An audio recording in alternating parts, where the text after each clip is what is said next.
I've made the mistake so many times of having big wins, whether that's a big day, big week, or big month, and then just giving it back eventually. So I feel like I've got a firm grip on it now. But how much do you feel that you can actually tell someone what to do or what not to do? Or do you feel like someone actually has to go through it and make those mistakes? I think it's I think it's the same as most things in life. Whereas someone, I think there you can definitely get through something faster by listening to the advice. But that being said, the fastest way you're going to learn is by getting burnt yourself once. And I've I remember how I felt after making 30 grand in that 3 months and then handing 15 of it back over in the space of a week and a half. And for me, that's the best lesson ever. And to be honest, I sort of knew your story as well about having, your first 5-figure month. And or I remember, I think it wasn't your first 5-figure month. I remember how long that eluded you for when I was listening to the pods in your early days, and you were chasing that 5-figure month and chasing it, and then you end up doing damage at the end of the month for I think a handful of months, didn't you? When you were getting real close to that number. I did, yeah. Um, Yeah, I was flirting with it. I was getting so close, and then I just end up just ruining it because what happened was my focus moved from making good calls to just chasing money. So when you chase money, you make bad calls because you're inevitably going to overtrade or overbet. But when you just focus on making good calls, the money follows. And it just so happens that my good calls had run out towards the end of the month, where I'm around 7 or 8K up, and there was no reason to continue trading. But I was so hell bent on hitting that 5-figure target, I ended up going backwards. yeah, and I've felt that exact same pain before, and I think what you've mentioned before is really important. Making money is, you know, a very hard thing to do, and it's an important lesson. But I think protecting it is equally important, and sometimes even harder to do, because once you make money and you have that high, it's very hard to protect it and think long term and realize that there is an infinite number or unlimited amount of cricket games to come, or an unlimited amount of horse races to come, or whatever the sport you choose. There is unlimited. There is always going to be that sport. You don't have to pull the trigger. And for me, that's I think now I can finally say that I have the ability to make money. The next chapter in my trading journey is being able to protect those profits. And you know, yeah, talking off air. Even last night, I said to you, I'm starting to really hit my straps with the trading, and I'm on track for a decent sized summer here. December's been a very good month for me, and I am starting to again not so much feel cocky and arrogant, but I am aware that I am on a high. And I said to you last night, I said I might even just pull out $500 in cash, and yeah, and I've been wanting to. I need, I'm still running around in my under 18s footy shorts, and I need to properly grow up and buy some actual shorts. And I said I'm gonna go pull $500 out in cash and go and spend it, and realize like how tangible cash is and money is, and just sort of recalibrate my senses a little bit, because I'm starting to see decent sized numbers come through on a screen, and it you know I'm starting to get desensitized to the numbers that are on the screen, and I've realized I'm on a bit of a high, and it's a dangerous part or period for me to be on. So I'm going to learn from my mistakes in the past, and you know go and spend a little bit of the profits that I've earned, and just recalibrate my senses into how much money actually, the actual worth of it. Because, yeah, as I said, I've gone pear shaped in the past at this exact moment, when I'm on a little bit of a high and I'm in hitting my straps. So, yeah, today's goal is to get some cash out and buy myself a nice pair or couple pairs of nice shorts. Yeah, do it 100% because my kind of, I don't know if it was a breakthrough, but the moment where I really stopped uh, having big losses was when I started to make it real. So when I started moving up my stakes, like £500, 1,000, 2 grand, or even sometimes, 3, 4 grand stakes, when you withdraw money from an ATM, 200, 300 quid, it looks like a lot. It feels like a lot. And just holding £1,000, you realize this is a lot of money to throw at the market. So, withdrawing cash, spending it, doing something that's out of the ordinary, or just not fretting over 300-400 quid and just making those impulse buys, it actually helps you it's helped me become a better trader, because the amount of times I've just frivolously lost £500 or 1,000 or 2,000 pounds on a trade that I never should have been involved in. If I tally it up, it's definitely in the six-figure range.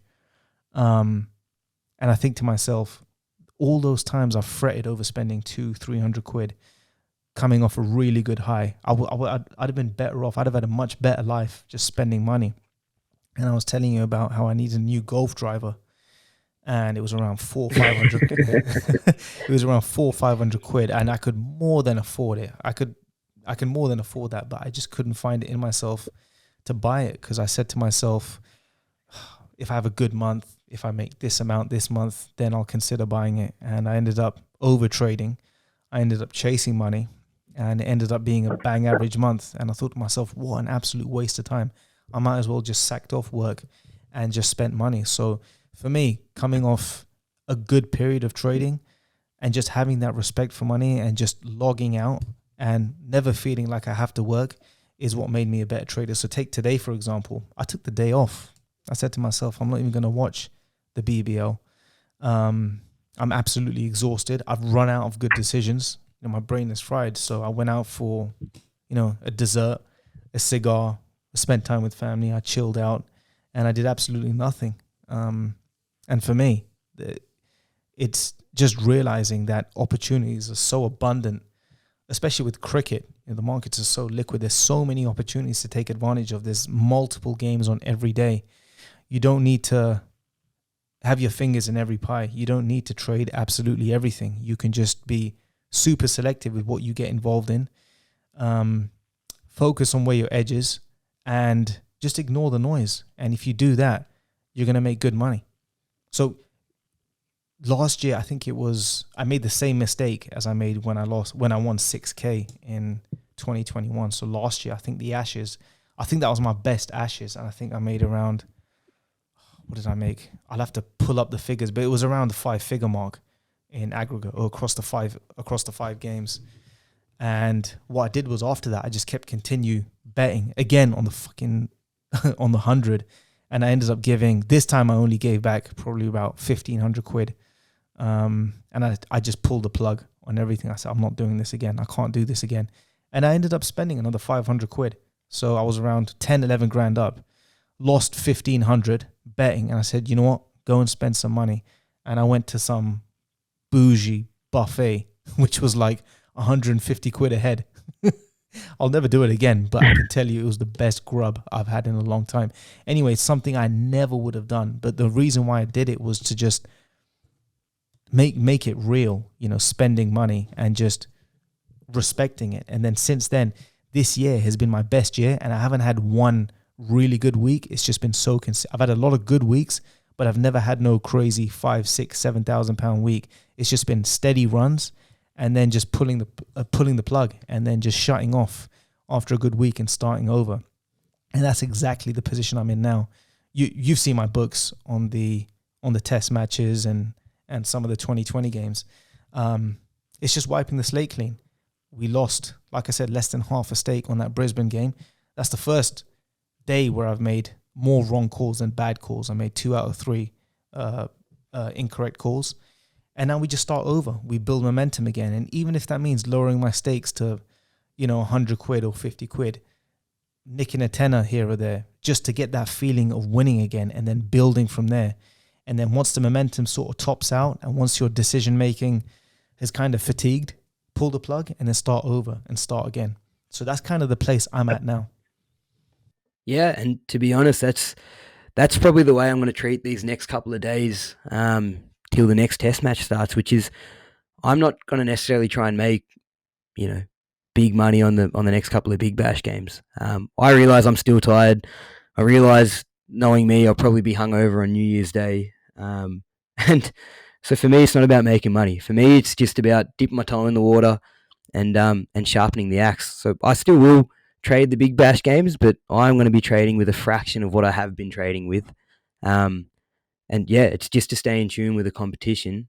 And yeah, as I said, sharpen the axe rather than trying to make money. If I can walk away and make a tenner or $20 here or there for the next couple of days, I'm happy. I'm happy because I want my give my brain a little bit of a rest, but I enjoy watching cricket in the background, and I want to do it sort of stress free. And just if I can find earn a cab fare home, earn a couple of beers, or a few small things in the next couple of days, I'm happy. I'm happy, and then I'll look to really dial in and hone in towards the end of the week when the test matches start again, and then ramp up the big batch from there. But yeah, I couldn't agree more. I think you need to have a rest, and I'm in that period now. Or I'm starting to.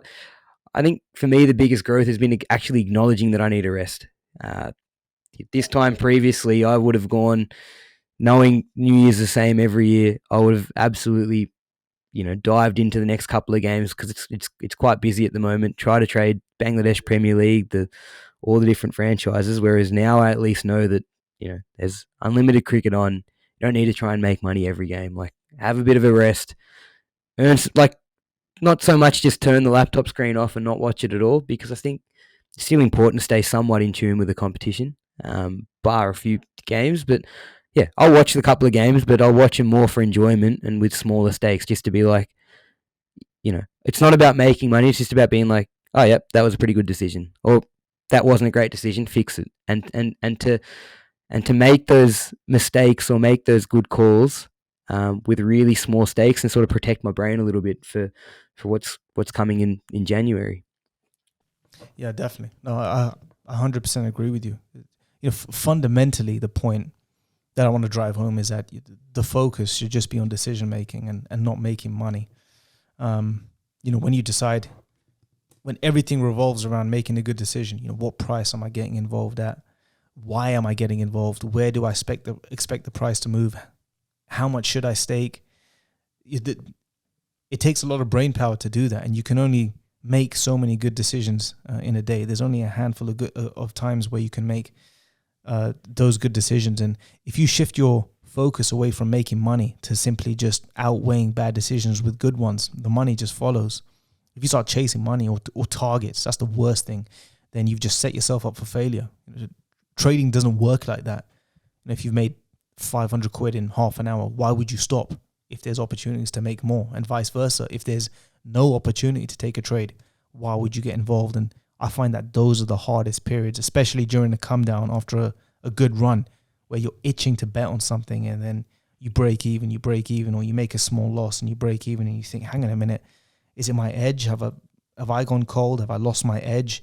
I made this much last week, I've made nothing this week, and then bang, you get hit with a big loss, and then you end up spiraling downwards. So I don't want to say I've got it figured out, but this year I've really managed to put a lid on that bad habit, and without constantly plugging my group. I really feel like chatting to guys like you and other guys in the group who I hope to bring on the podcast as well, or even do a group call. I think it doesn't just benefit, it benefits everyone. It benefits me. Even I'm learning as well. I'm learning from everyone. And when you hold each other accountable, where you question each other's entries and you find out what their motivation is and what their methodology is, instead of just backing a price or laying a price, it makes you, have to be answerable for what you're doing. You can't wing it. If someone's asking, okay, what's your reason for getting involved in this price? Even if you're wrong, it's okay to be wrong, but at least you have a firm idea of what you're doing. So I feel like being part of a group is a good way of improving your trading, because like I said, most people are losing. They are losing, and they're going to lose badly, and that's unlikely to change no matter how much I preach. But yeah, it's hard enough doing it on your own, but even I feel like I've improved over the last month or so, talking with you, who's better than me at T20. And there's other guys in there who have more knowledge than me, but it's about marrying that knowledge with trading skill. And I feel like we all have something to learn and have something to teach each other. Absolutely. And what you said about that group aspect couldn't be more true, because I remember there was a fella in the group the other day, and he just posted a message saying, I am itching to get back into this T20. And then he came back again 5 minutes later and just had the word itching.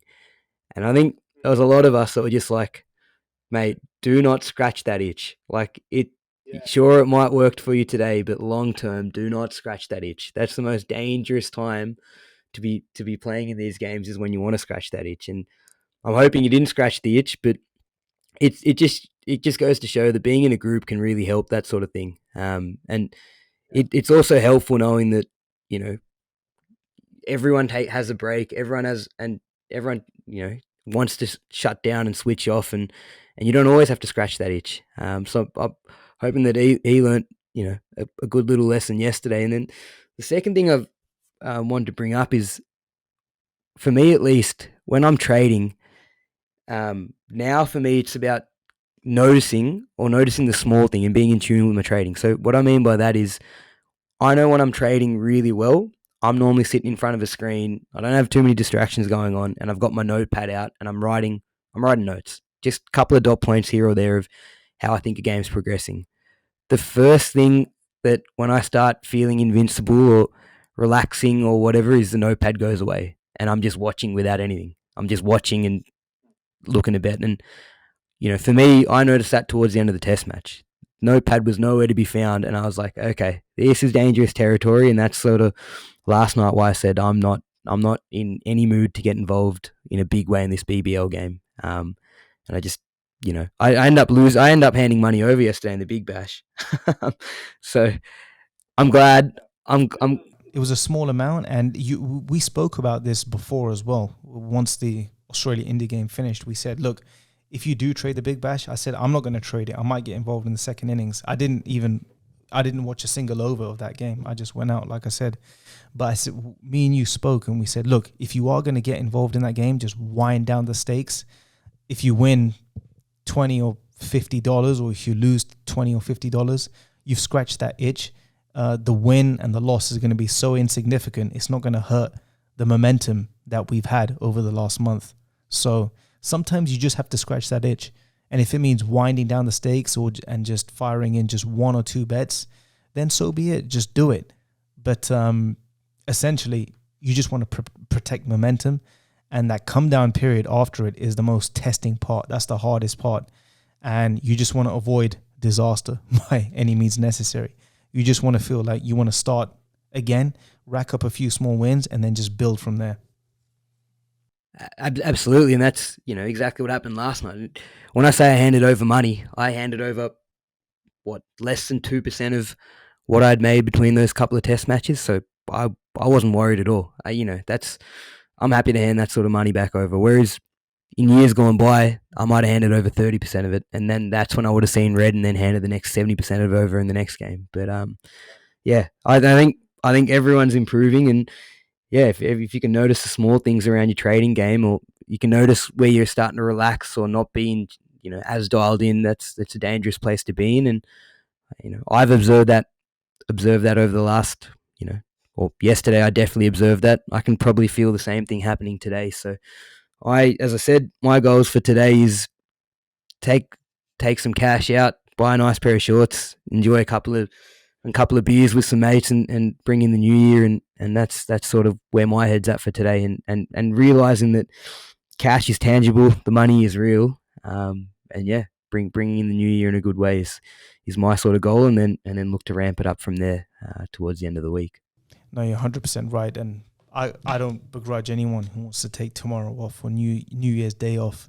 Like we've said so many times now, the opportunities are just absolutely abundant, and it's just so important to remember that we don't live to trade, we trade to live. We trade to make money so that we can buy back our freedom. And if you're not spending your money, and if you're not spending time with people or doing the things that you really wanted to do, then you kind of miss the purpose. And like I said, when you shift your focus to chasing money, bad calls are inevitable.